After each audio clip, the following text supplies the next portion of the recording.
Kami masih berusaha mengonfirmasi soal jadi atau tidaknya pemerintah dan juga Badan Anggaran DPR menaikkan listrik dari 450 volt ampere ke 900. Tapi kami berikan gambarannya. Jadi dalam rapat Badan Anggaran DPR, rapat bersama Badan Kebijakan Fiskal, Ketua Banggar DPR mengusulkan agar daya listrik 450 volt ampere dinaikkan ke 900 volt ampere. Sementara itu Kementerian SDM sudah menegaskan tidak ada rencana menghilangkan atau menghapus penggunaan daya listrik untuk rumah tangga miskin ini. Ide ini muncul dari Ketua Banggar DPR rencananya untuk mengatasi oversupply listrik. Kita bahas sore ini dengan narasumber Wakil Ketua Banggar DPR ada Pak Cucun Ahmad Syamsurizal. Pak Cucun, selamat sore. Selamat sore, Mbak Putri. Terima kasih sudah bergabung sore ini. Ada Mas Tulus Abadi. Iya, selamat sore. Ya. Terima kasih sudah bergabung. Ada Ketua Harian YLKI, Mas Tulus Abadi. Mas Tulus, selamat malam. Selamat sore. Ya, selamat sore. Ya, terima kasih Bapak-Bapak sudah hadir. Sayang sekali PLT Dijen Ketenagalistrikan Kementerian SDM tidak bisa bergabung sore ini. Tapi saya ke Pak Cucun dulu. Pak Cucun, isu ini cepat sekali matinya. Tapi awalnya bagaimana sampai ada wacana ini? Karena akhirnya sudah dibantah oleh Kementerian SDM per hari ini. Oke. Ini Pak Putri. Jadi kita itu selalu year to year membuat satu diskusi dengan dengan mitra. Apalagi terkait subsidi. Semua ini terang benderang semua bahwa yang namanya subsidi ini ini adalah amanah ya, amanah konstitusi, amanah negara yang harus tetap dijalankan. Tetapi apa yang terjadi selama ini tidak tepat sasaran, pengguna rumah tangga mampu. Nah, ini berapa beban APBN yang harus kita keluarkan? Kita harus cari way out-nya, solusinya seperti apa. Dari sejak tahun 2019 kita memanggil semua stakeholder yang berkaitan dengan subsidi, termasuk bagaimana subsidi BBM, bantuan-bantuan juga biar tepat sasaran. Nah, kemarin itu diusulkan ketika pembahasan di Badan Anggaran bahwa ada yang namanya usulan 450 volt ini, itu adalah bagian daripada bagaimana kita memikirkan ke depan. Bayangkan saja ketika undang-undang EBT ini jadi nanti. Berapa yang sekarang didengungkan oleh pemerintah nih? Berapa ribu mega, 30.000 mega, target 2025 selesai. Ketika EBT jalan, ini yang dikatakan operasi sampai aja sekarang Jawa, Sumatera ini sudah berjalan. Mau seperti apa? Ini kan harus dipikirkan, Mbak. Dan ini nggak jelas. Ini kan semua menulis bahwa akan menghilangkan subsidi, kan tidak ada. Itu kita diskusi bagaimana kita berpikir supaya PLN sendiri ini jangan sampai nanti menjadi bagian daripada problem buat negara. Membuat sekarang PLTU, membuat skema apa yang menggunakan siapa nanti. Itu bagian daripada kemarin diskusi, tidak ada yang namanya kesepakatan rapat bahwa akan menghilangkan listrik yang 450 volt ampere itu. Gitu loh, Putri. Oke, jadi kalau misalnya sekarang saya bisa menangkap, jadi saya konfirmasi sekali lagi, jadi tidak ada kesepakatan apapun berkaitan dengan untuk menaikkan daya listrik yang digunakan saat ini oleh rumah tangga miskin gitu ya Pak Cucun ya. Tapi kalau misalnya sekarang itu kita diajak diskusi bagaimana ke depan ini mengambil langkah oversupply ini yang sekarang udah terjadi nih. Oke. Sementara, dan kemudian idenya salah satunya adalah begitu ya. Ya, idenya untuk mengatasi oversupply itu kemudian salah satu idenya disampaikan oleh Ketua Banggar adalah menaikkan dari 450 ke 900 supaya terserap, begitu kan ya? Menjadi 900, yang 900 menjadi 1.200. Dan sekarang kan realitanya semua rumah tangga ini menggunakan alat elektronik dengan 450 ini tidak cukup. Dan 450 ke 900 ini juga ya problemnya sekarang misalkan apa? Itu kan tergantung pemakaian si rumah tangga sendiri. Tidak ada perbedaan di abodemen, tidak ada perbedaan di apa. Bahkan ya tadi kelompok masyarakat bilang senang. Dulu misalkan 450 dia tidak bisa menggunakan ini. Kadang kalau mau masak ini dari cabut ini. Kalau dinaikkan kan ada juga kelompok masyarakat yang senang. Tergantung masalah kenaikan beban nanti pembayaran itu ya yang ngatur kan masyarakat sendiri gitu. Tapi kalau misalnya kita bicara soal rencana itu jika betul kemudian terjadi, tentunya pemerintah juga harus kembali menambah subsidinya kan? subsidi PLN tahun ini saja ini yang sudah kita sepakati naiknya 0,4 triliun, Mbak. Ya. Tidak ada makanya wacana mencabut subsidi, seperti LPG juga kan ini. Bahkan LPG tetap 8 juta metrik ton. Tetapi kita supaya mengatur ini jangan bocor dan tidak tepat sasaran, kita share. Oke, 8 juta tetap kita ini subsidi, Mas. Yang 500 ribunya kita save sebagai cadangan. Ketika kurang, tetap ini kan sudah disepakati tetap dalam pembahasan pembiayaan kemarin untuk subsidi. Nggak ada sedikit pun subsidi yang dicabut. Oke, baik. Saya minta tanggapan dari YLKI, Mas Tulus. Mas Tulus, ini termasuk isu yang lumayan cepat matinya. Jadi hanya hitungan hari ya, kemudian dibantah oleh pemerintah pada hari ini dan juga sekarang Pak Cucun membantah informasi ini. Tapi bagaimanapun sudah sempat bergejolak di masyarakat. Ada keluhan apa saja yang masuk ke YLKI, Mas Tulus? Ya, pertama mengapa ini isu cepat tenggelam karena wacana yang dikembangkan menurut saya wacana yang kurang cerdas ya. Karena ini sudah lama digoreng lagi dan secara substantif memang banyak masalah. Pertama soal subsidi listrik 450 volt ampere. Itu relatif jauh lebih tepat sasaran dibanding subsidi BBM atau bahkan gas LPG 3 kg.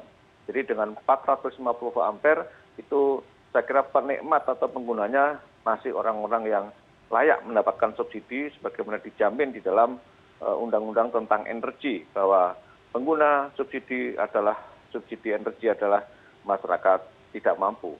Dan kedua, ini juga menjadi upaya terselubung untuk menaikkan tarif kalau memang itu dikenakan kepada 450 dan seterusnya. Mengapa? Kalau tadi Pak Cucun mengatakan tidak ada tambah daya, tidak ada beban baru, itu sangat salah.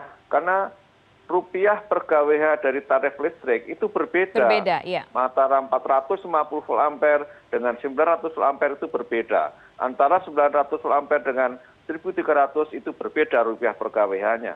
Jadi ini sangat salah kalau kemudian tidak ada beban baru bagi masyarakat kalau disuruh pindah sekalipun mungkin biaya abonemennya dihapuskan. Jadi secara konkret memang kalau ini disuruh pindah ya tentu ada kenaikan tarif secara empirik bagi konsumen. Dan kedua, ini juga tidak fair kalau nanti sampai dengan jargon untuk menyerap oversupply listrik yang dari PLN.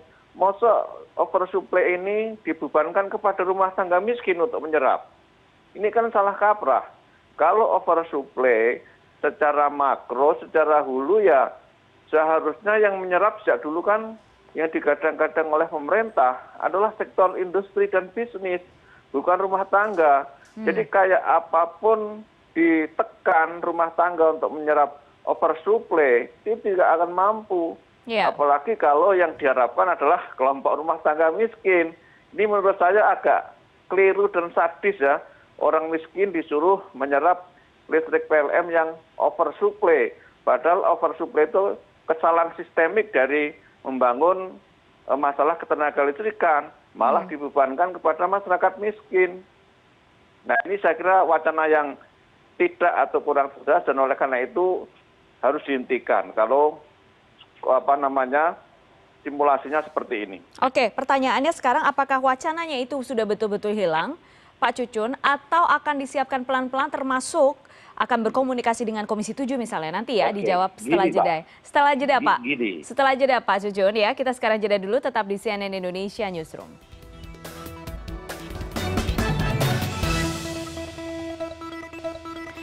Terima kasih Anda masih bersama kami. Saya masih bersama dua narasumber yang bergabung secara online. Ada Wakil Ketua Banggar DPR Cucun Ahmad Samsurizal dan Ketua Harian YLKI Tulus Abadi.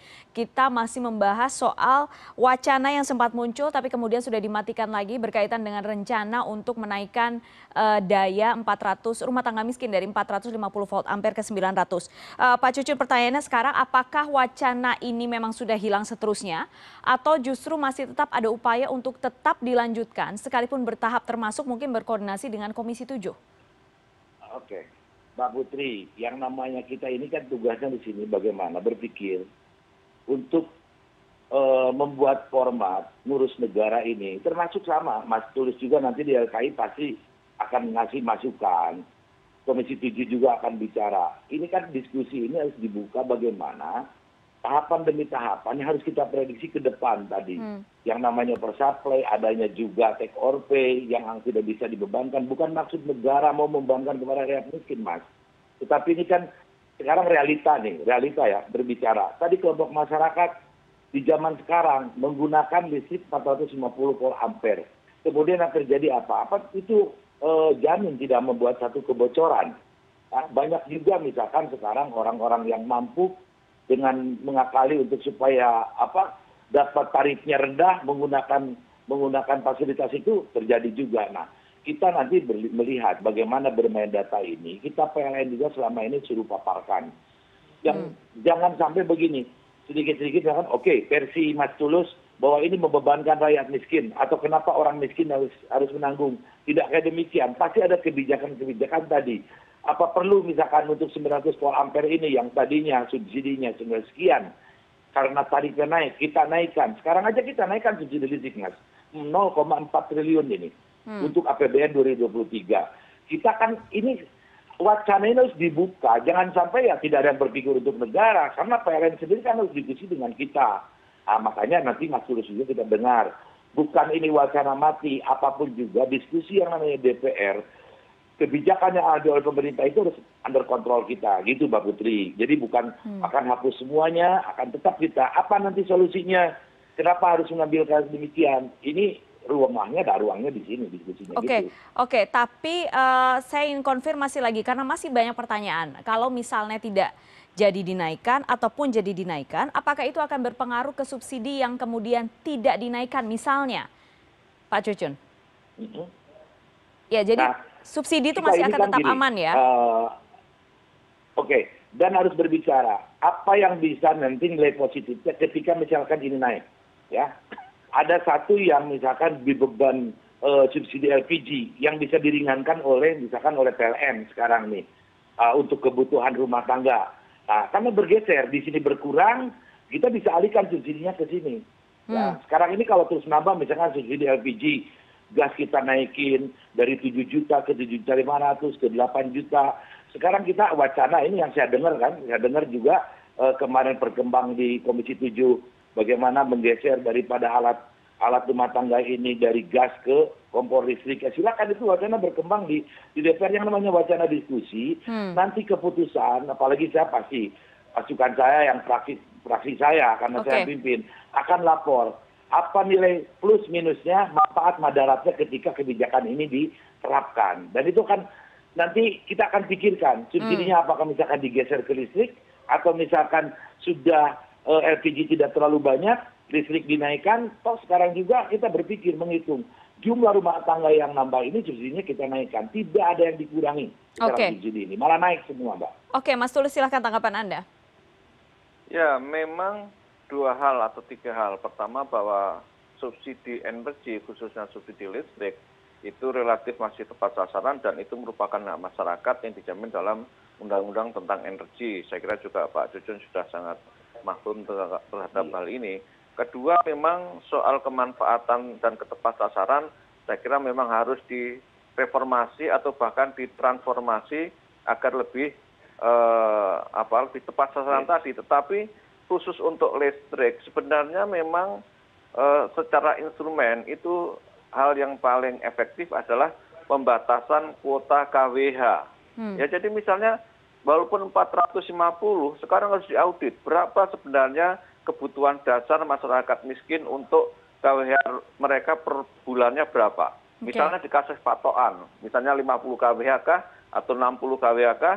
Nah, kalau sudah maksimal 60 KWH kemudian diberikan subsidi, bahkan kalau perlu gratis, tapi kalau di atas itu maka diberikan tarif yang non-subsidi atau tarif keekonomian.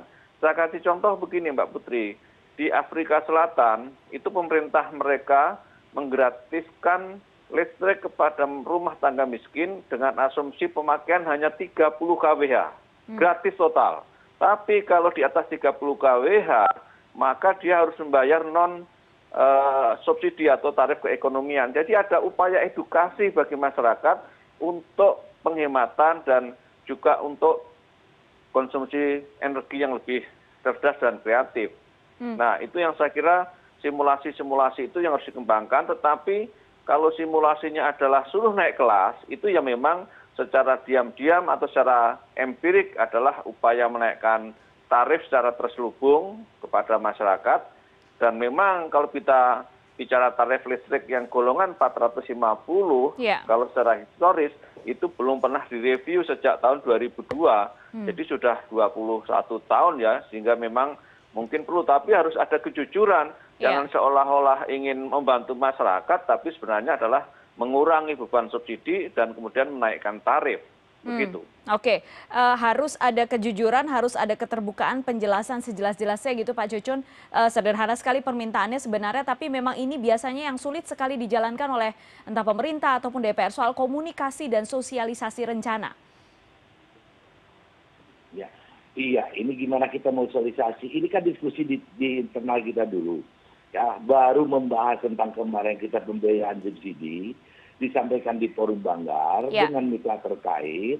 Nanti kan dibahas di apa yang lebih teknis lagi di Komisi 7. Mas Tulus, kita akan usulkan, ayo masukannya seperti apa dari publik. Kita akan sampaikan ke teman-teman. Kalau kayak tadi misalkan ada kecenderungan, oh ini mau menaikkan tarif tapi terselubung, sampaikan nanti di rapat-rapat. Kan ini baru diskusi mengusulkan bagaimana supaya tidak terjadi oversupply yang nanti malah mangkrak, malah tidak terserap. Nah ini jalannya seperti ini. Kita harus berpikir secara makro juga. Negara nanti jangan sampai take or pay-nya mau dipakai nggak pakai 1 giga kita bayar 3 triliun, itu kan lebih baik kan dikasih subsidi juga tadi, Mas, sama-sama saja gitu Mbak Putri. Oke, baik, kita nanti tunggu perkembangannya seperti apa. Yang pasti masyarakat meminta apapun kemudian kebijakan yang diambil untuk kepentingan masyarakat, pemerintah ataupun DPR sebagai pemangku kebijakan di sini bisa menjelaskan segamblang-gamblangnya dan tidak ada yang ditutup-tutupi.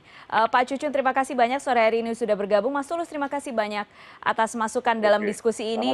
Langsung kemudian dicatat oleh Pak Cucun dan teman-temannya di Banggar. Terima kasih banyak Bapak-bapak. Selamat sore. Sehat selalu. Selamat sore.